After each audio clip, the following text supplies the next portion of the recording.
Noong unang panahon, may tatlong maliliit na baboy na naninirahan kasama ang kanilang ina sa isang munting bahay. Panahon na para umalis sila sa kanilang tahanan at matutong mabuhay ng mag-isa. Tinawag ng inang baboy ang tatlong anak sa tabi niya. Mahal kong mga anak, panahon na para kayo ay magsarili. Magsimula kayo ng bagong buhay. Ngunit tandaan, anuman ang gagawin ninyo sa mundong ito, gawin ang pinakamahusay na makakaya nyo upang manatiling buhay. Medyo malungkot at may kaunting kaba, nagpaalam na ang tatlong maliliit na baboy sa kanilang nanay at humayo na sila. Pagkaraan ng ilang sandali, natagpuan nila ang lupa kung saan maaari silang magtayo ng kanilang sariling tahanan. Ang bunsong baboy ay nagpasya na itayo ang kanyang bahay gamit ang dayami. Inisip niya na ito ang pinakamadali at pinakamabilis na paraan upang bumuo ng isang bahay. Sa paraang ito, marami siyang oras para makapaglaro. Natapos ng pinakabatang baboy ang kanyang bahay sa isang araw lang. Sumigaw siya sa mga kuya niya. Hoy mga kuya, tapos na ako! Tiningnan ng panganay na baboy ang bahay. Okay, ngunit hindi matibay ang bahay na to. Paano ka mapoprotekta nito mula sa mabangis na lobo? Hindi pinansin ng bunsong baboy ang sinabi ng kanyang kuya. Huwag kang mag-alala kuya, walang mangyayaring ganun. Okay, wag mong sabihin di kita binalaan ha. Nagpa siya naman ang gitnang kapatid na gawing kahoy ang kanyang bahay. Mula sa mga sanga na kanyang nakolekta sa kakahuyan, ay nagpa siyang magtayo ng isang maliit na bahay. Tumagal ng eksaktong 3 araw ang kanyang pagtatayo ng bahay. Lumapit ang panganay na baboy. Mahal kong kapatid, mahusay ang ginawa mo. Ngunit baka hindi ito matatag. Mapoprotektahan ka ba nito mula sa lobo? Sumagot ang gitnang kapatid. Huwag kang mag-alala kuya, ligtas ako sa bahay na to. Okay, wag mong sabihin di kita pinaalalahanan ha. Habang ang dalawang maliit na baboy ay masaya sa kanilang bagong bahay, ang pinakamatanda sa kanila ay patuloy na nagtrabaho dahil nagtatayo siya ng bahay mula sa laryo at mga bato. Inisip ng mga nakababatang kapatid na sayang lang ang pagsisikap niya. Wala silang ginagawa kundi maglaro sa maghapon. Bakit ka pa magpapakahirap kung pwede ka naman mabilis makatapos kung magtatayo ka ng katulad sa amin? May kinakatakutan kasi siya eh. Hindi sila pinapakinggan ng panganay na baboy. Nagtrabaho siya ng isang buong linggo at natapos din niya ang bahay na gawa sa ladrilyo at bato. Pagkaraan ng ilang araw, may isang gutom na lobo na dumating. Tumayo muna siya sa harap ng bahay na dayami. Nagpapahinga ang bunsong baboy sa loob ng kanyang bahay kubo. Kumatok ang lobo sa pinto. Buksan ang pinto at papasukin ako. Kung hindi, hihipan ko ang bahay mo hanggang sa masira at makapasok ako. Hindi mo yan magagawa dahil matatag ang bahay ko. Kaya hinipa ng lobo ang bahay hanggang sa nawasak ito at lumipad. Mabilis namang nakatakas palayo ang baboy. Tumakbo siya papunta sa bahay ng gitnang kapatid na gawa sa mga sanga ng puno. Kumatok siya. Nang bumukas ang pinto, parang hinagis ng baboy ang sarili papasok sa loob ng bahay. Dali, isara mo ang pinto. Baka pumasok dito ang lobo. Huwag kang mag-alala bunso, hindi niya tayo maaano sa bahay na to. Maya-maya ay dumating ang gutom na lobo sa kahoy na bahay ng pangalawang kapatid at sumigaw. Buksan ang pinto at papasukin ako. Kung hindi, hihipan ko ang bahay mo hanggang sa masira at makapasok ako. Hindi mo masisira ang bahay ko. Kaya hinipa ng lobo ang bahay hanggang sa bumagsak ito. Kumaripas ng takbo ang magkapatid na baboy papunta sa pangatlong bahay. Bahagyang nakalayo sila sa lobo. Kuya, papunta na dito ang lobo. Anong gagawin natin? Sumagot ang panganay na baboy na may kumpiyansa sa sarili. Huwag kayo mag-alala, hindi mapapasok ng lobo ang bahay na to. Maya-maya, dumating ang gutom na lobo sa bahay na bato ng panganay na baboy at sumigaw sa tatlong maliliit na baboy. Buksan ang pinto at papasukin ako. Kung hindi, hihipan ko ang bahay mo hanggang sa masira at makapasok ako. Huwag mo nang subukan, masamang lobo. Hindi ka maaaring pumasok sa bahay na ito. Nagalit ng husto ang lobo, kaya buong lakas na hinipan ng bahay. Ngunit walang nangyari. Paulit-ulit niyang sinubukan, pero hindi niya ito natinag. Dahil sa pagod, nagpa siya ang lobo na sumubok ng ibang paraan para makapasok sa bahay. Nakita niya ang chimenea sa bubong at nagsimulang umakyat. Napagtanto ng panganay na baboy na ang lobo ay umakyat sa bubong para pumasok sa chimenea. Kaya mabilis niyang sinindihan ang pugon sa ilalim nun at nagsalang ng isang malaking kaldero na may tubig. Nang maakyat ng lobo ang chimenea, hinulog niya ang sarili sa loob nito at dumiretso sa kumukulong kaldero. Tulong! Aray! Mainit! Maluluto ako dito. Sa wakas ay ligtas na sila sa lobo. Masayang nagyakapan ang magkakapatid na baboy. Kinabukasan, binisita ng 3 maliliit na baboy ang kanilang ina upang ikwento sa kanya ang lahat ng nangyari. Tama ka, nanay. Ano man ang gagawin natin sa mundong ito, dapat gawin ng lahat ng makakaya upang ang pinagtrabahuhan ay maging matagumpay. Simula noon, ang 2 baboy ay hindi na naging tamad. Masipag na sila tulad ng kanilang kuya at namuhay silang masaya at ligtas. Addis Ababa Fairy Tales, mga kwentong pambata, si Little Red Riding Hood. Sa kagubatan, nakatira ang isang maliit na batang babae at ang kanyang ina. Tuwing aalis ang batang babae, lagi niyang suot ang pulang pamandong na ginawa ng lola niya para sa kanya. Kaya ang bansag sa kanya ay Little Red Riding Hood. Bisperas ng bagong taon. Habang naghahanda ang kanyang ina sa kusina, lumapit si Little Red Riding Hood.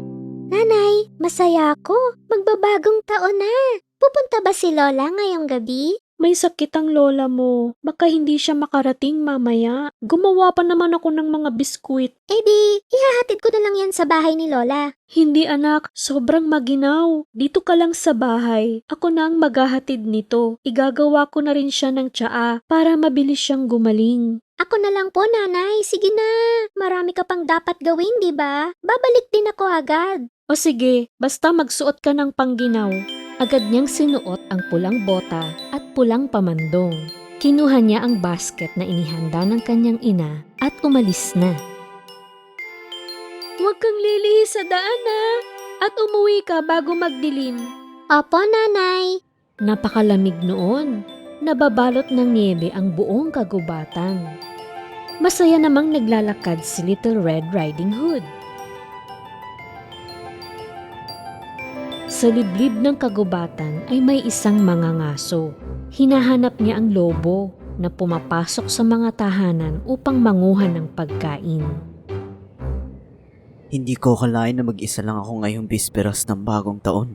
Kaya dapat ay mahuli kita ngayon, mailap na lobo, para naman mas masaya ang pasok ng bagong taon para sa lahat. Kinatatakutan ng mga taga-baryo ang lobo na ngayon ay nasa gubat at naghahanap ng mabibiktima. Ayoko talaga sa tagniebe. Hindi ako makakahanap ng makakain. Samantala, sa paglalakad ni Little Red Riding Hood, napansin niya ang isang batang gasel sa kakahuyan.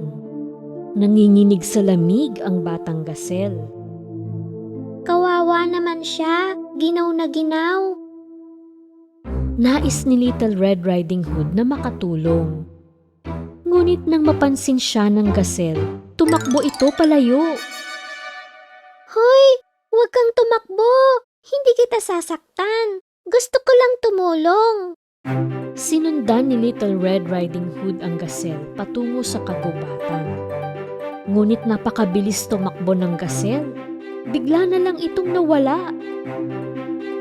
Nagpatuloy si Little Red Riding Hood sa pagsunod sa gazelle. Ngunit naisip niyang imposible na itong mahanap. Napatingin siya sa paligid. Napansin niya na malayo na siya mula sa daan.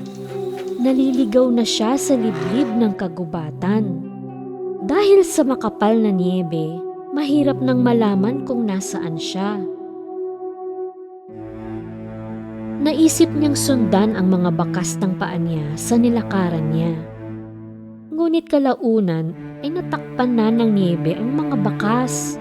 Kinakabahan na si Little Red Riding Hood. Naliligaw na siya at naiiyak na siya. Anong gagawin ko ngayon? Saklolo! Tulong! May nakakarinig ba sa akin? Saklolo! May nakarinig naman sa kanya, pero ito ay walang iba kundi ang masamang lobo. Tulong! May tao ba dyan? Sinundan ng lobo ang tawag na naririnig niya. Maya-maya ay nakita niya si Little Red Riding Hood. Dahan-dahan itong lumapit. Nang makita ng munting bata ang lobo sa harap niya, takot na takot siya at nagsisigaw. Saklolo! May lobo! Tulungan niyo ako! Psst. Huwag kang sisigaw. Hindi kita sasaktan. Narinig kita kaya narito ako para tulungan ka.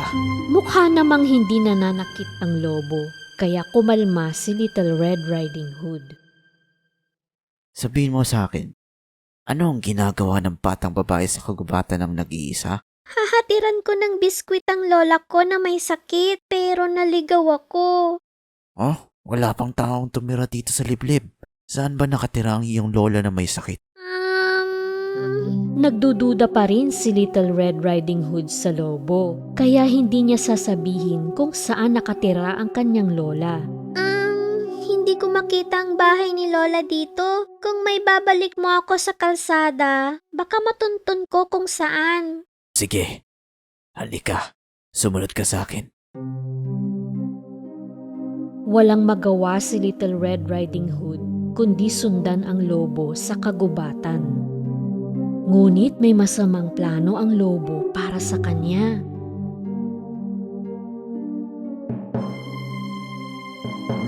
Kapag nakarating kami sa kalsada, ituturo niya sa akin kung saan nakatira ang kanyang lola. Kakainin ko muna siya at pagkatapos ay kakainin ko rin ang kanyang lola. Yan ang tinatawag kong piyesta sa bagong taon. Ilang sandali pa ng paglalakad, natagpuan ng lobo at ni Little Red Riding Hood ang kalsada. Oh, nandito na tayo. Ngayon, naalala mo na ba saan ang bahay ng lola mo? Gusto nang paalisin agad ni Little Red Riding Hood ang lobo para makapagmadali na siya sa pagpunta sa kanyang lola. Kaya ko nang mag-isa mula rito. Hindi naman masyadong malayo. Yun yung pulang bahay sa dulo nito. Napagtanto ni Little Red Riding Hood na nagkamali siya sa nasabi. Ngunit huli na. Talaga ba?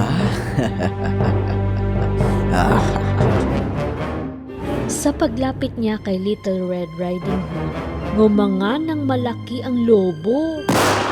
Ngunit nang makarinig ng putok ng baril, kumaripas ito ng takbo.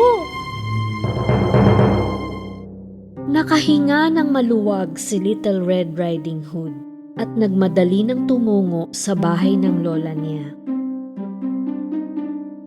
Samantala, hinahanap pa rin ng mga ngaso ang lobo. Hindi niya napapansin ang bakas ng lobo sa niyebe. Alam kong nandito ka. Mahanap rin kita. Matapos ang mapanganib na paglalakbay, sa wakas ay narating niya ang bahay ng lola niya. Kumatok siya sa pintuan. May narinig siyang boses mula sa loob. Bukas ang pinto, mahal kong apo. Pasok ka na. Medyo nanibago si Little Red Riding Hood sa narinig na boses ng lola niya. Hindi ganun ang boses ni lola ah. Pero baka naman dahil may sakit siya. Binuksan ni Little Red Riding Hood ang pinto at pumasok. Lahat ng mga kortina ay sarado. Sa madilim na silid ay naroon ang kanyang lola na nakahiga sa kama at hanggang dibdib ang kumot. Salamat naman, dinalaw mo ako, Apo. Oh, ano yung dala mo para sa akin? Nagluto po si nanay ng mga biskwit. Hindi ka daw po makakarating sa bisperas ng bagong taon, kaya naisip kong puntahan kita. Ang bait naman ng apo ko.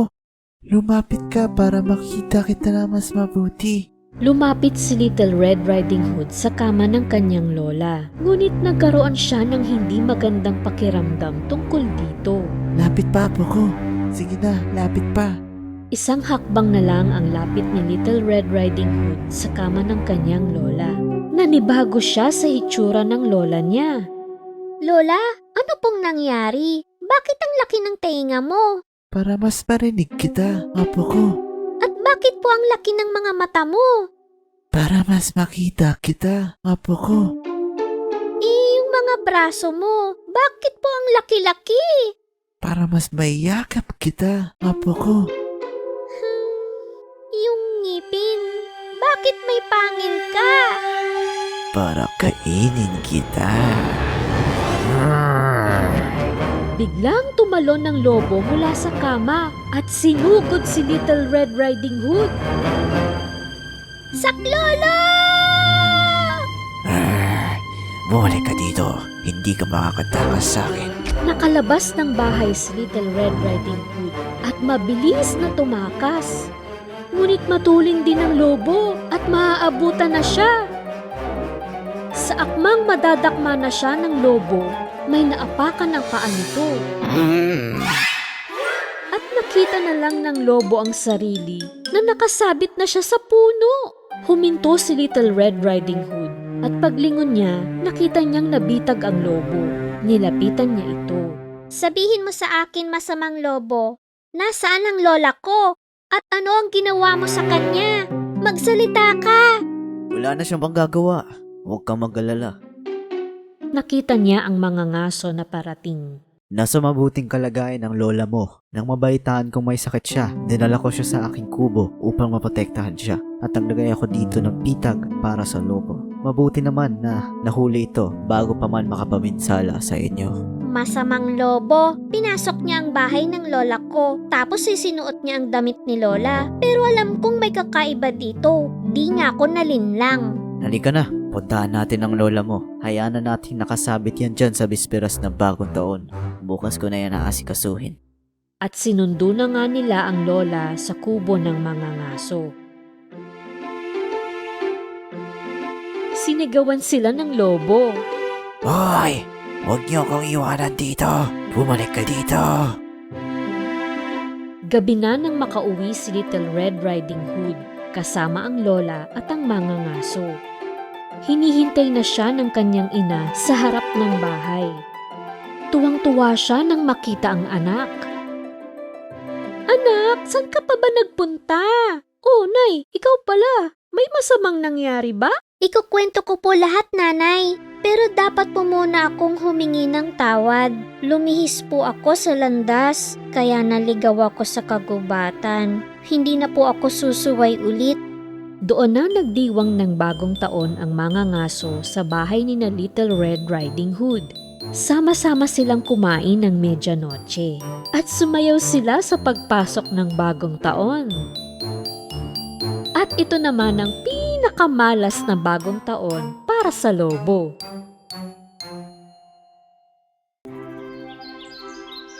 Noong unang panahon, sa isang maliit na bahay sa kakahuyan, masayang naninirahan ng isang mag-iinang kambing. Ang kukyut ng mga munting kambing na para silang mga laruan. Mahal na mahal ng inang kambing ang kanyang 7 anak. Protektado niya sila mula sa mababangis na hayop sa gubat. Isang araw, bago siya umalis ng bahay upang maghanap ng pagkain, tinawag niya ang mga munting kambing. Mga anak, pupunta ako sa kagubatan. Huwag ninyong pagbubuksan ng pinto ang sinuman. Kung may lobo na makakapasok sa bahay, kakainin niya tayo ng buhay. Mapanling lang siya. Kaya niyang magpanggap upang makapangloko.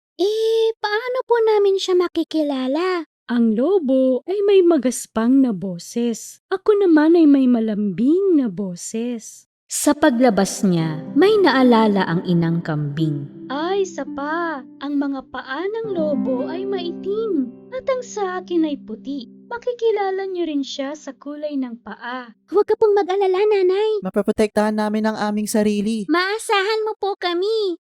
Isa-isang hinalika ng ina ang mga anak at nagtungo na sa kakahuyan.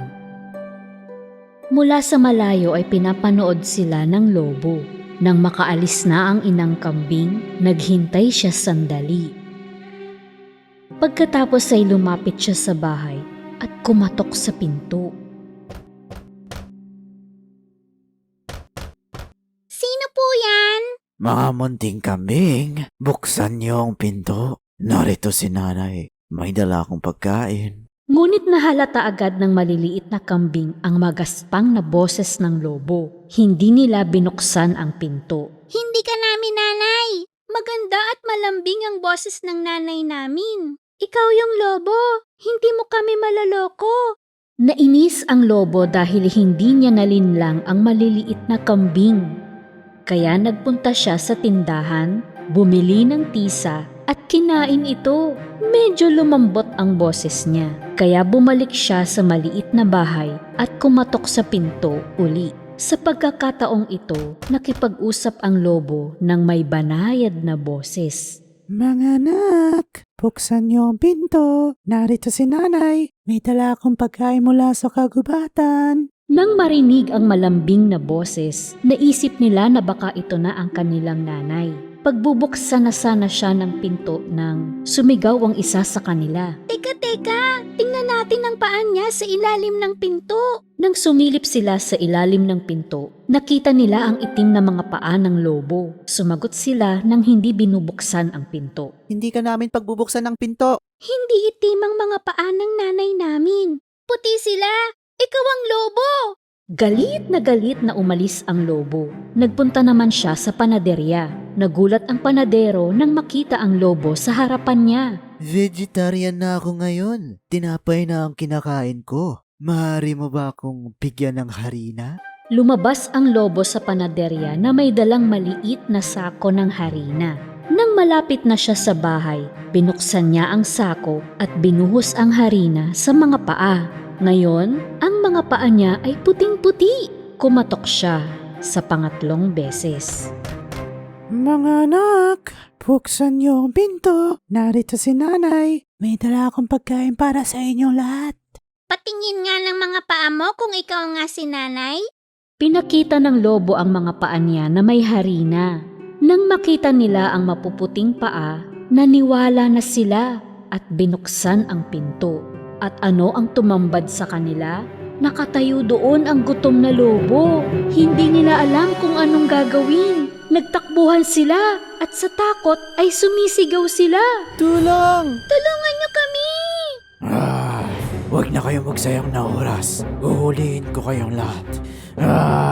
Ang isang maliit na kambing ay nagtago sa ilalim ng mesa. Ang pangalaway sa kama. Ang pangatlo'y pumasok sa tsiminea. Ang pang-apat ay nagtago sa kusina. Ang panglima'y pumasok sa aparador. Ang pang-anim ay sa likod ng kurtina. At ang pang-pito ay sa higanteng orasan sa dingding. Ngunit mabilis ang tusong lobo. At isa-isa niya silang nahuhuli kung saan man sila nagtatago. Tago, dali! Hali kayo dito. Huwag na kayong tumakbo. Mauhuli ko rin kayong lahat.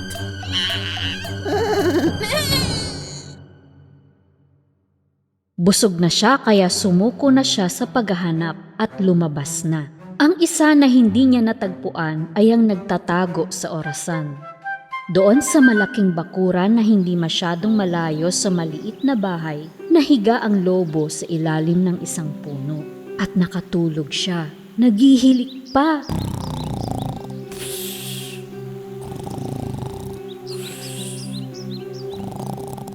Maya-maya, nakauwi na ang inang kambing. Nang makita niyang bukas ang pinto, alam niyang may hindi magandang nangyari at nag-aalalang napasigaw. Naku! Ang mga anak ko! Pagpasok niya sa bahay ay nasindak siya. Nakabuwal ang mesa at mga upuan. Punit ang kurtina, magulo ang kama at nasa sahig ang mga unan at sapin. Hinanap niya ang maliliit na kambing, ngunit wala sila kahit saan. Tinawag niya ang mga pangalan nila, ngunit walang sumagot. Sa wakas nang tawagin niya ang huling pangalan, saka lang siya nakarinig ng munting tinig. Nasa loob ako ng orasan ni Lola, Mami. Tumakbo ang nanay sa malaking orasan at nilabas ang kanyang anak doon. Nagyakapan ng mag-ina, umiiyak na kinuwento ng munting kambing ang pangyayari. Nagpanggap ang lobo. Akala namin ikaw kaya binuksan namin ang pinto. Kinain ng lobo ang lahat ng mga kapatid ko.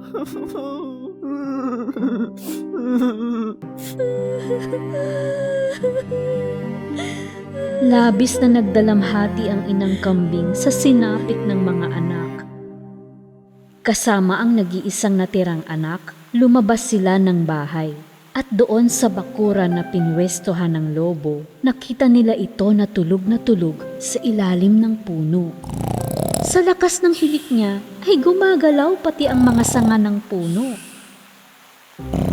Saglit na pinagmasdan ng inang kambing ang lobo.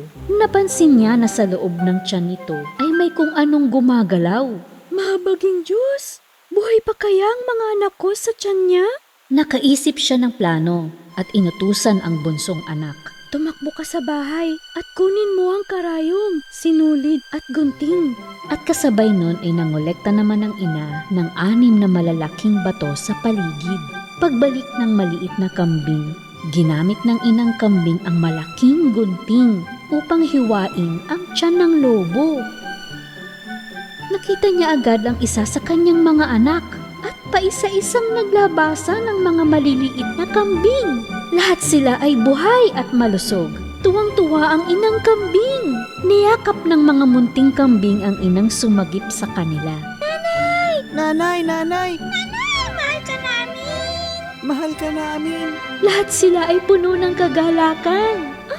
Aking mga munting kambing, ligtas na kayo! Maingat na nilagay ng inang kambing ang tinipong mga bato sa loob ng lobo. Pagkatapos ay tinahini ang tiyan nito gamit ang karayom at sinulid. Sobrang lalim ng pagkakatulog ng lobo na di niya ito nararamdaman. Ni hindi nga siya gumagalaw. Tahimik namang lumayo ang mag-iinang kambing. Nang magising ang lobo, saka lang niya naramdaman ang masakit na tiyan. Naisip niya na baka ito ay dahil sa napakaraming kambing na nakain niya. Nauuhaw siya, kaya pupunta siya sa ilog para uminom ng tubig. Habang naglalakad, nag-uumpugan ng mga bato. Ay, ang bigat ng tiyan ko. Para bang lahat ng kambing na nakain ko ay naging bato. Para makainom ng tubig, kailangan niyang lumuhod. Pero dahil sa sobrang bigat ng mga bato, nawalan siya ng balanse at nalaglag sa tubig. Tulungan niyo ako. Nalulunod ako. Tulong. Sumisigaw siya pero walang tumulong sa kanya.